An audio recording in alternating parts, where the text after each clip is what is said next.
बिस्मिल्लाहिर्रहमानिर्रहीम। प्यारे नाज़रीनों, सामीन, अस्सलामुअलैकुम। मैं शाहीन टेक चैनल से शाहीन यसर आपसे मुखातब हूँ।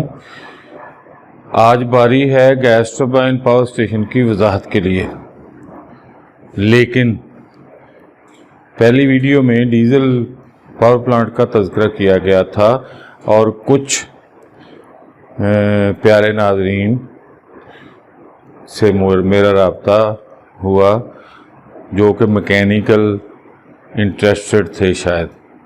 तो उन्होंने पूछा कि ये जो डीज़ल इंजन और पेट्रोल इंजन है, इसकी हार्स पावर को कैसे कैलकुलेट करेंगे, ये भी बता दें प्लीज़। तो गैस टरबाइन की वजाहत से पहले फिर थोड़ा सा सरसरी सा जायज़ा लेते हैं डीज़ल पावर प्लांट में डीज़ल इंजन यानी 2 स्ट्रोक और 4 स्ट्रोक इंजन का। तो जैसे कि मैंने कहा था कि ये जो छोटे जनरेटर होते हैं, जनरेटिंग सेट बनाए जाते हैं, यानी छोटा ऑटो इंजन और जनरेटर इकट्ठे एक साथ कपल करके फ्रेम में नस्ब कर दिए जाते हैं। तो ये जो छोटे छोटे जनरेटिंग यूनिट होते हैं जो घरों में आजकल आम देखने में आते हैं, इनको नेचुरल एयर कूल्ड रखा जाता है। लेकिन यूँ यूँ कैपेसिटी बढ़ती जाती है, जैसे मैंने कहा कि ये 100 मेगावाट से 120 मेगावाट तक का यूनिट भी हो सकता है, जो बाकायदा एक शेड के नीचे अरेंज किया जाता है। और इससे छोटे जो हैं 50 मेगावाट तक वो कनोपी वगैरह या एक कंटेनर में रखे जाते हैं। तो इस तरह से जब आप डीज़ल इंजन या ऑटो इंजन की कैपेसिटी बढ़ाते जाएंगे तो फिर उसकी सेल्फ स्टार्टिंग के लिए भी थोड़ा सा मुनफरद तरीक़ाकार होगा और लुब्रिकेशन सिस्टम भी उसकी एक बाकायदा लुब्रिकेटिंग लाइन अरेंज की जाएगी। फ्यूल सिस्टम के लिए फ्यूल लाइन अरेंज की जाएगी और सेल्फ स्टार्टिंग के लिए अलहदा कंप्रेसर लगाया जाएगा ताकि उसकी जो कंप्रेस्ड एयर दरकार होती है उसे, जैसे कि मैंने पहले कहा था कि ये जो पेट्रोल इंजन होता है इसमें स्पार्क प्लग से आग लगाई जाती है, लेकिन डीज़ल इंजन में जो ऑटोमाइज़र होता है वो फुहार की सूरत में डीज़ल कंबस्टिंग चैम्बर में फेंकता है या फैलाता है, तो उसको आग लगती है कंप्रेस्ड एयर से, जो 1800 डिग्री से 1900 डिग्री फ़ारेनहाइट तक जिसका टेम्परेचर बनता है खाली पिस्टन के कंप्रेस करने से। तो ये जो स्पार्क प्लग होता है इसमें कार्बोरेटर और एयर क्लीनर, एयर फिल्टर के ज़रिए हवा और पेट्रोल का कम्बिनेशन चेंबर में खारिज किया जाता है या दाखिल किया जाता है। और ये जो डीज़ल इंजन होता है इसमें ऑटोमाइज़र से नोज़ल के ज़रिए डीज़ल जो है वो बाकायदा एक फुहार की शक्ल में या भी बुखारात की शक्ल में या इंतहाई डाइल्यूट गैस की शक्ल में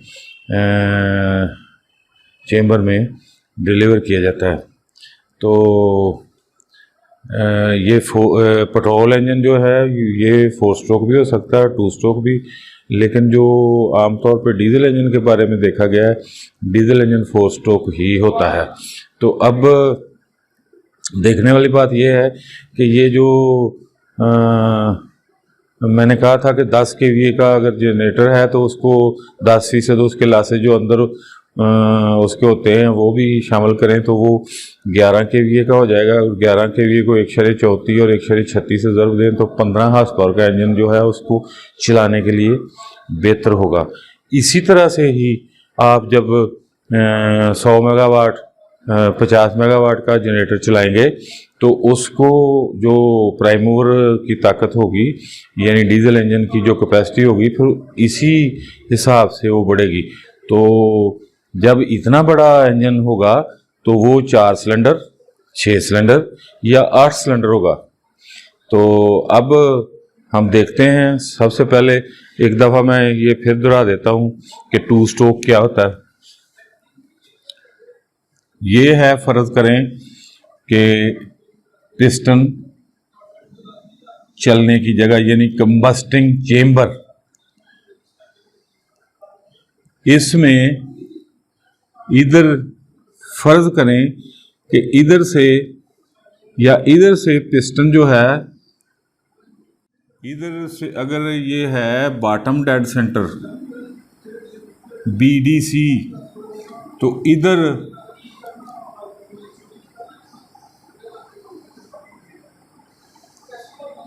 इधर तक ये आएगा तो ये होगा TDC। अगर इधर से पिस्टन जो है ये इधर तक सफ़र करे, इधर से इधर तक एक दफ़ा सफ़र करेगा तो इसको एक स्ट्रोक कहेंगे। अगर इस एक स्ट्रोक में ये सक्शन भी करे और कंप्रेशन भी करे और दूसरे स्ट्रोक में पावर भी हासिल करे और एग्जॉस्ट भी करे, तो ये होगा 2 स्ट्रोक।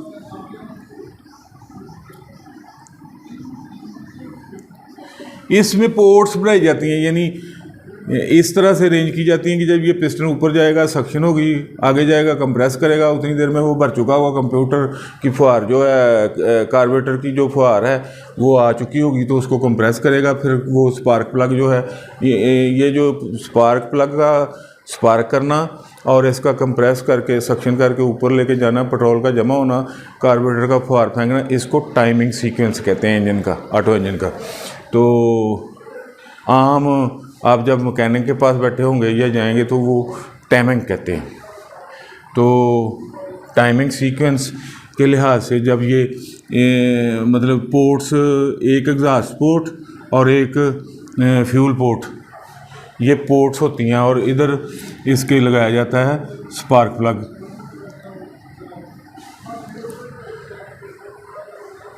अगर यही अमल BDC से बॉटम डेड सेंटर से टॉप डेड सेंटर तक जहां इसने हरकत करनी है पिस्टन ने, तो इधर सक्शन वाल और एग्जॉस्ट वाल लगा दिए जाएं।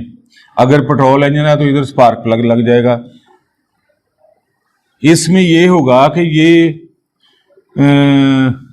पिस्टन पहले स्ट्रोक में, फ़र्ज़ करें ये पिस्टन इधर सेट है, तो इधर से जब ये नीचे को आएगा तो ये करेगा सक्शन,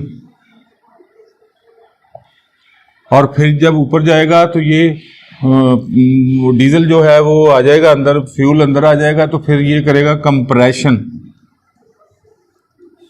फिर जब ये ऊपर कंप्रेस करते हुए जाएगा तो उधर इसको आग लगेगी फ्यूल को, तो फिर बनेगी पावर।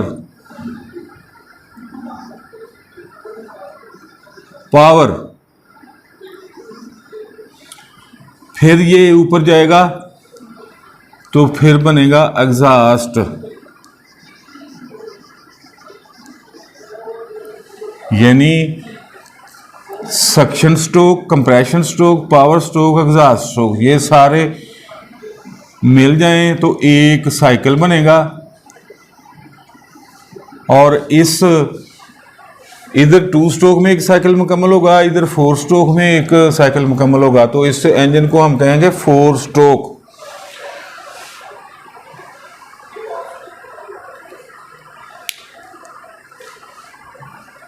इस इंजन को हम कहेंगे 4 स्ट्रोक। तो ये अगर सिंगल सिलेंडर होगा या सिंगल पिस्टन होगा तो फिर इसकी अकेले पिस्टन की कैलकुलेशन की जाएगी। अगर 2 होंगे तो फिर 2 के जज़र से एक पिस्टन की कैलकुलेशन को ज़रब देके दोनों की ताकत को सम अप किया जाएगा। अगर 3 होंगे तो 1.7 बत्ती 3 के जदर से, अगर 4 होंगे तो 4 के जदर से 2 से ज़रब दी जाएगी एक पिस्टन की कैलकुलेशन को।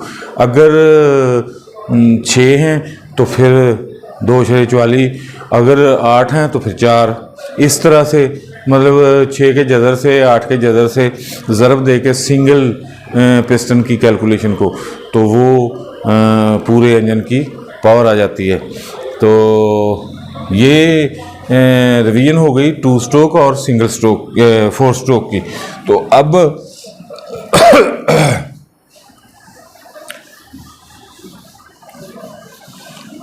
हम तज़किरा करेंगे कि इसकी पावर कैसे लेनी है, यानी हार्स पावर कैसे होगी।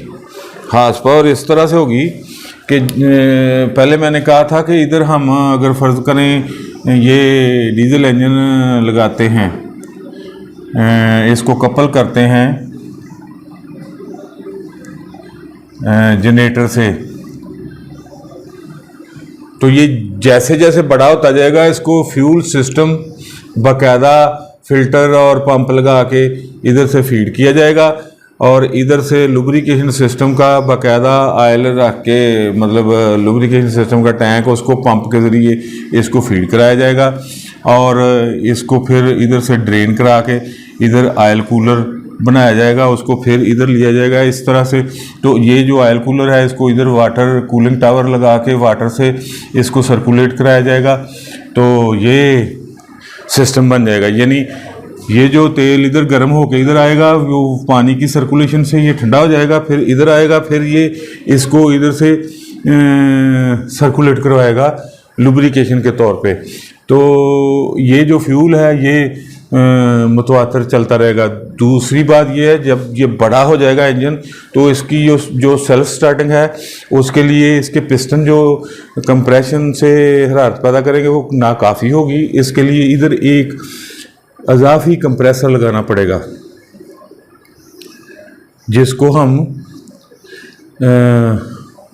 चला के इसको सेल्फ स्टार्ट करेंगे, फिर उसको बंद कर दिया जाएगा। तो ये 260 पाउंड से लेके 350 पाउंड पर स्क्वायर इंच के प्रेशर से कंप्रेस्ड एयर फीड की जाएगी जब इसको स्टार्ट करवाना है। तो ये जो लुब्रिकेशन है इसमें पंप लगाया जाता है, तो इसको 20 से 30 पाउंड पर स्क्वायर इंच के प्रेशर से सर्कुलेट करवाया जाता है। तो इसके अलावा जो बात है वो ये है कि 750 से 800 पाउंड पर स्क्वायर इंच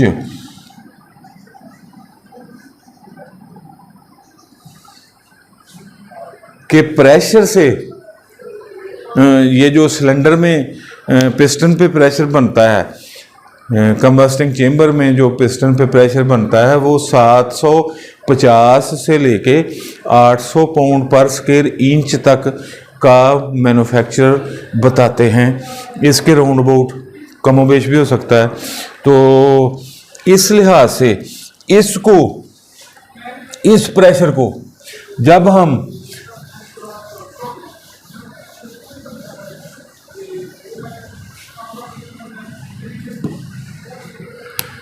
$550 फुट पाउंड पर सेकंड से रैशनलाइज करेंगे तो आम तौर पे ये बताया जाता है कि जब ये पिस्टन का टीडीसी और बीडीसी से फासला 20 सेंटीमीटर में रख लिया जाए और ये जो पिस्टन का एरिया है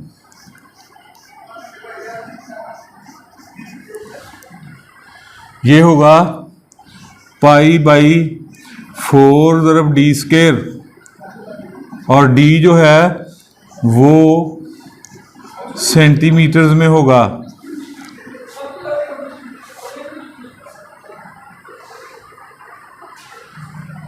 तो ये फासला जो है, जब ये एरिया हम लेंगे सर्कुलर एरिया, इसको इससे ज़रब देंगे तो ये आ जाएगा क्यूबिक सेंटीमीटर, क्यूबिक सेंटीमीटर्स।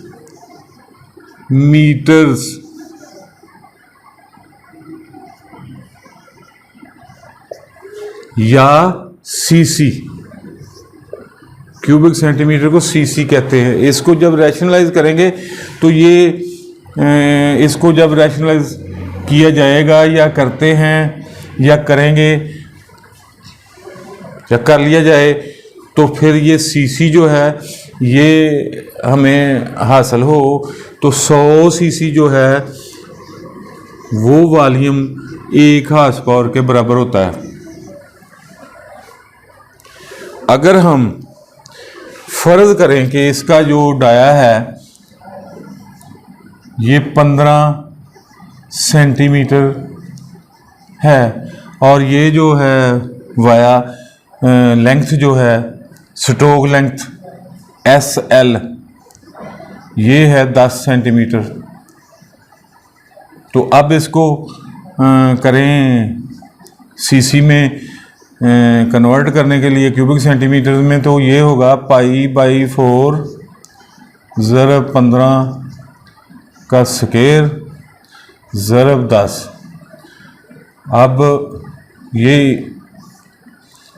हल करें तो ये आ जाएगा 0.7854, ये आ जाएगा 225, 176.715, तो ये आ गया 1767, यानी ये सीसी आ गया। तो अब ये 17 या 18 हार्स पावर का इंजन, मतलब ये डायमेंशन जो हमने मेंशन की हैं इधर डायमेंशंस, इसके लिहाज से ये 17 हार्स पावर का इंजन बना है। तो अगर इस लिहाज से ही हम बात को आगे बढ़ाएं तो फ़र्ज़ करें कि 15 हार्स पावर का इंजन है तो वो 1500 सीसी हुआ। 1500 सीसी को इसी लिहाज से अगर हम लें 1500 बराबर 0.7854, तो ये इसमें से डी स्केयर और ज़रब 10 सेंटीमीटर ही रख लें। तो फिर देखें ये डी स्केयर और ये 1500.7854 ज़रब 10, तो ये इसका फिर जब डी लेंगे तो फिर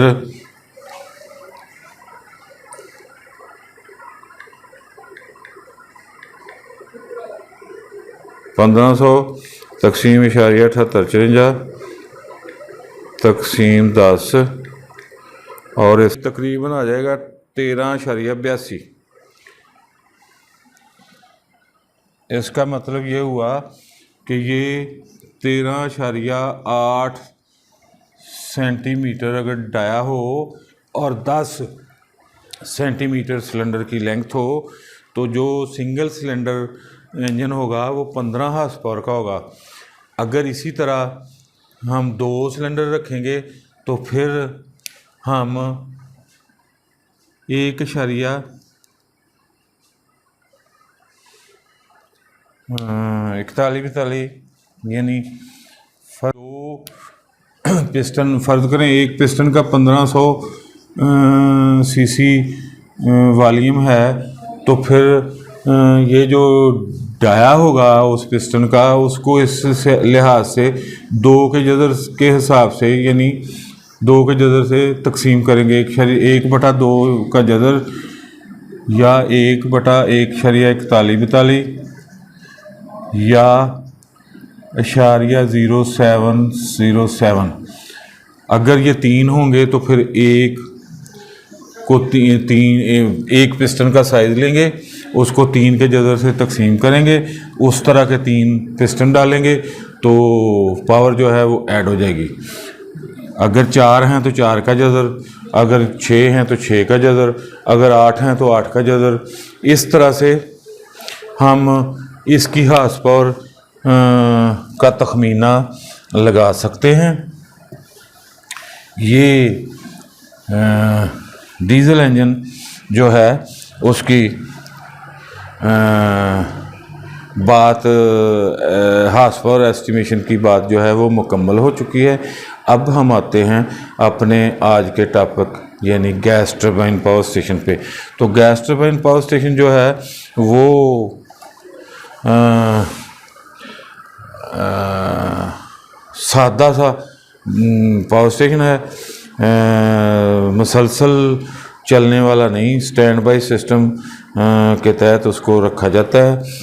और बिल्कुल उसी तरह जैसे डीसी जनरेटर और डीसी मोटर को एक ही मशीन को पावर दें तो मोटर, पावर लें तो जनरेटर, तो उसको डीसी मशीन कहते हैं। इसी तरह अल्टरनेटर जो है उसको सिंक्रोनस स्पीड पे घुमा के छोड़ दें, बिजली दे दें स्लिप रिंग के ज़रिए, तो वो सिंक्रोनस मोटर बन जाती है। और उसके जो रोटर पे मैग्नेट्स बनाए जाते हैं, इलेक्ट्रोमैग्नेट्स, उनको ओवर चार्ज किया जाए, ओवर एक्साइट किया जाए तो लीडिंग पावर फैक्टर, अगर अंडर एक्साइट किया जाए तो लैगिंग पावर फैक्टर। तो ये जो अल्टरनेटर है इसको अगर बिजली लेने के लिए इस्तेमाल करें तो अल्टरनेटर, अगर पावर हासिल करने के, मैकेनिकल पावर हासिल करने के लिए चलाएं तो सिंक्रोनस मोटर। तो इसलिए इसको सिंक्रोनस मशीन कहते हैं, उसको डीसी मशीन कहते हैं, यानी डायनमो को डीसी मशीन कहा जा सकता है, सिंक्रोनस अल्टरनेटर और सिंक्रोनस मोटर को, सिंक्रोनस जनरेटर या सिंक्रोनस मोटर को सिंक्रोनस मशीन कहा जा सकता है। तो अब गैस टरबाइन की बारी आएगी, तो उसमें सादा सी उसकी तनसीब है। एक कंप्रेसर फिक्स किया जाता है,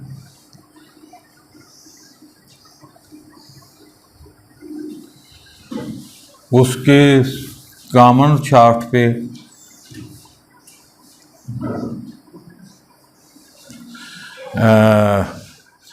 जनरेटर लगाया। ये कंप्रेसर है,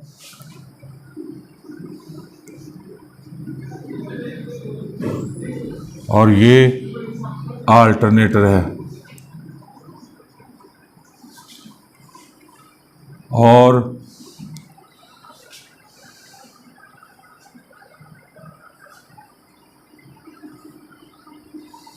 सॉरी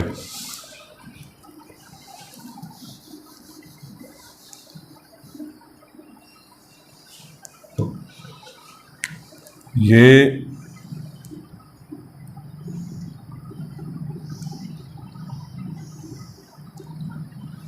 और ये मोटर मेन मोटर होगी जो इसको सिंक्रोनस स्पीड तक घुमाएगी, और ये अल्टरनेटर या जनरेटर, और ये गैस टरबाइन, ये एक ही शाफ्ट पे सारे कपल कर दिए जाते हैं। और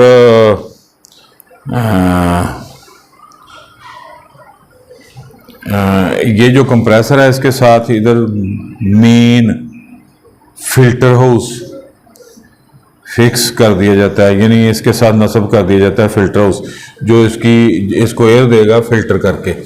तो ये जो जनरेटर है इससे जब ये घूमेगा तो फिर ये बिजली मतलब 10 बार, तो अब फिल्टर हाउस से कंप्रेसर में हवा जाएगी, मतलब मोटर मेन जो है वो ये सारी शाफ्ट को घुमाएगी, जिस पे कंप्रेसर चलेगा, गैस टरबाइन घूमेगी, अल्टरनेटर घूमेगा। तो इधर फिल्टर हाउस से ये फिल्टर शुदा हवा लेगा और इसको बैरूनी फ़ज़ाई दबाव से 3 गुना या से 5 गुना ज़्यादा प्रेशर के साथ गैस टरबाइन को फीड करेगा। तो उसके बाद ये जो फ्यूल है ये गैस की सूरत में या फर्नेस ऑयल या एविएशन सुपर पेट्रोल की सूरत में ये गैस जो है ये इधर कंबस्शन चेंबर को फीड की जाएगी, कंबस्शन चेंबर को फीड की जाएगी और मतलब ये इधर आएगी और इसको इधर भी लिंक किया जाता है।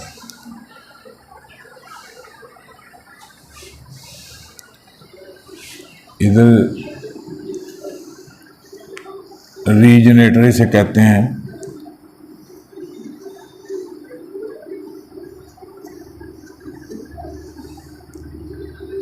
ये गैसेस बाहर जाती हैं और ये सबसे पहले यानी ऑपरेशनल एस्पेक्ट में इसकी वजाहत ये है कि मोटर को घुमाया जाएगा, इससे ये कंप्रेसर जो है ये कंप्रेस्ड एयर करेगा,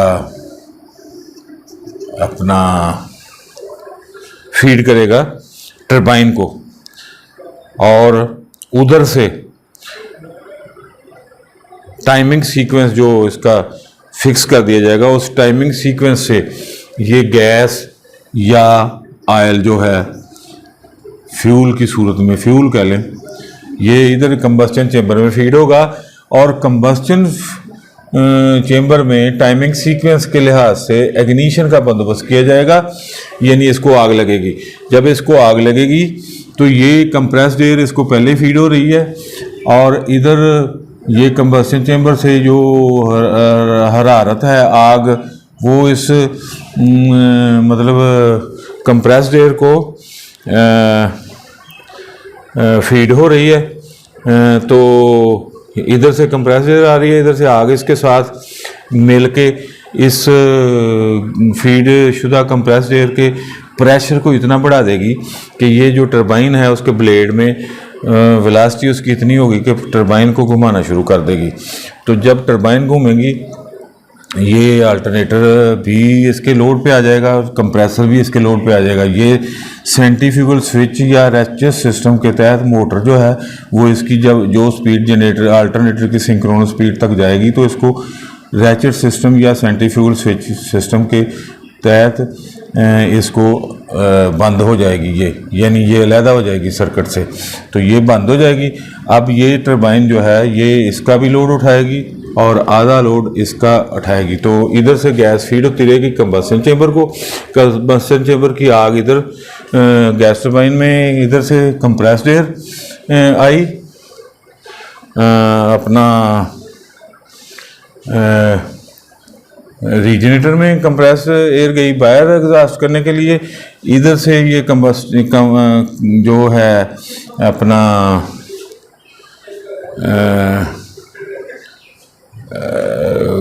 अपना ये जो रीजनरेटर है ये यानी कंप्रेस्ड एयर से कंप्रेस्ड एयर गई टरबाइन को, टरबाइन में आग आई, उसने वेलोसिटी तेज़ कर दी, जो इसके ब्लेडों से घूम के हल्की हुई वो रीजनरेटर में चली गई, रीजनरेटर से फिर कंप्रेसर में आ गई। कंप्रेसर जो है वो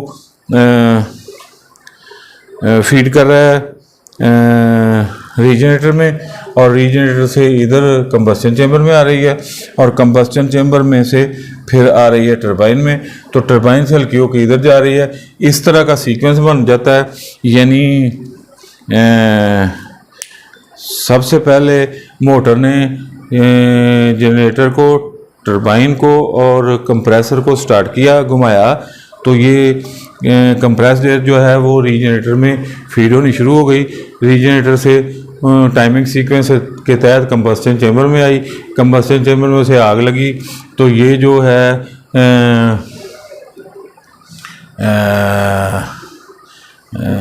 वेलासिटी, तेज़ वेलासिटी यानी तेज़ प्रेशर और वेलासिटी वाली गैस जो है वो गैस टरबाइन के ब्लेडों पे पड़ी। गैस टरबाइन ने घूमना अपनी ताकत से शुरू कर दिया। जब उसने अपना लोड उठा लिया तो रैचेट सिस्टम के तहत मोटर लैदा हो गई। अब जनरेटर और कंप्रेसर जो है वो टरबाइन पे चल रहे हैं। तो इस तरह ये होगा कि ये जो अपना कंबस्टन चैम्बर का दर्जा रहता है वो तकरीबन 3000 डिग्री फ़ारेनहाइट तक पहुंचेगा। तो वो आहिस्ता आहिस्ता अगर बढ़ेगा तो इधर ब्लेड जो हैं टरबाइन ब्लेड, इनके ऊपर 1300 से 1500 डिग्री फ़ारेनहाइट तक दर्जा हरारत होगा। तो कंबस्टन चैम्बर में वो बढ़ता जाएगा तो वो आखिरकार थोड़ी देर बाद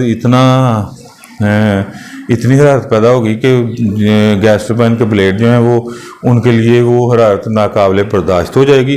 तो इसलिए इस तरह के पावर स्टेशन को कुछ देर के लिए चला के एमरजेंसी सिस्टम को रिकूप अप किया जा सकता है।